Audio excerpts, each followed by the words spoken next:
SNOT. He featured the round recap of the SNOT Blood Bowl League. Round 2 unfortunately brought us a few concessions, despite the added time for completing the matches. Lazy gits. However, the Goblins from the Three Squiggers team and the engineering students from Nolan Academy managed to square off on the field.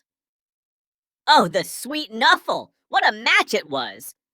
The presence of an Imperial steam tank on the field was a controversy.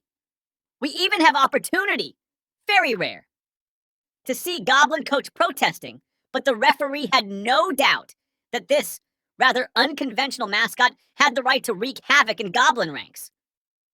And on the pitch itself, only stadium owners' protests led to the removal of this contraption from the field. However, the score was already heavily in favor of the students. And then in the last seconds, he stepped in, the clear MVP of this match, Genevieve Merritt. What this player pulled off was incredible. At full tilt, he leaped over a fallen goblin, grabbed the ball, and finished this phenomenal play with a blast from his blunderbuss. The ball soared like a cannonball straight into the hands of team catcher, and just before the final whistle, he improved the score to 0-2. Now, why are Nolan Academy students allowed to bring all these murder tools into the stadium? We may never know. Group A once again kicks off with news about the Snake Men and their another triumph, this time against the Amazons.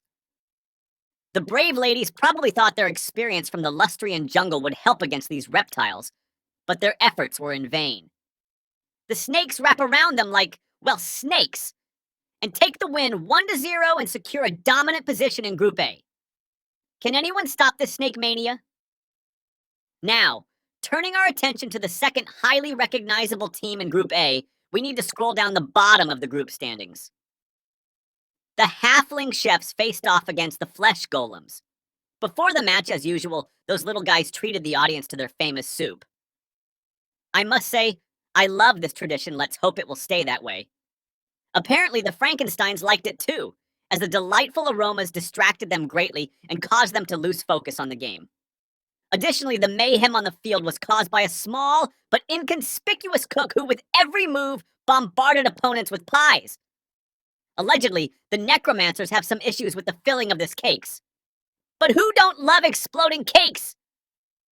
Well, probably this golem who got blown to bits can grumble about it a bit. Many coaches wonder how to handle Skaven. Well, apparently, the players of the Albion Wanderers found a solution in the match against the Suicide Squad. The answer turned out to be a bit of running and violence. A whole lot of violence. Only the team's star, Sir Alaya, injured 3 rats. And he wasn't the only one.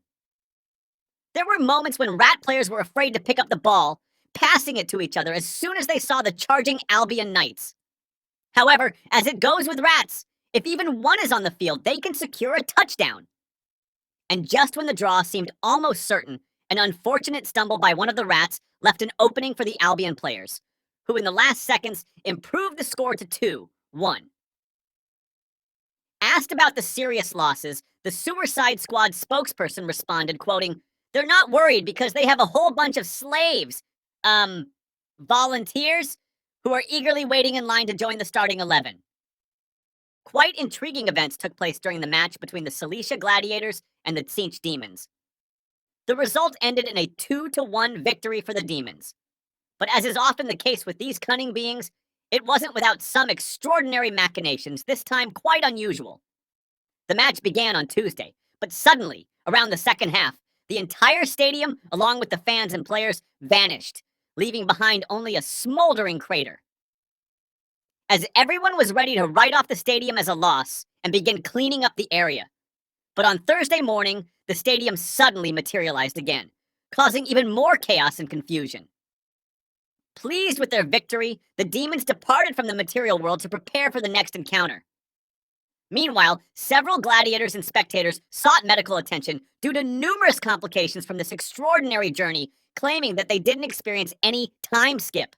2 of them, including the team captain, require further hospitalization. And now let's go to results from Group B. The clash between the Dryads and the Realm Riders squad was a roller coaster of twists and turns.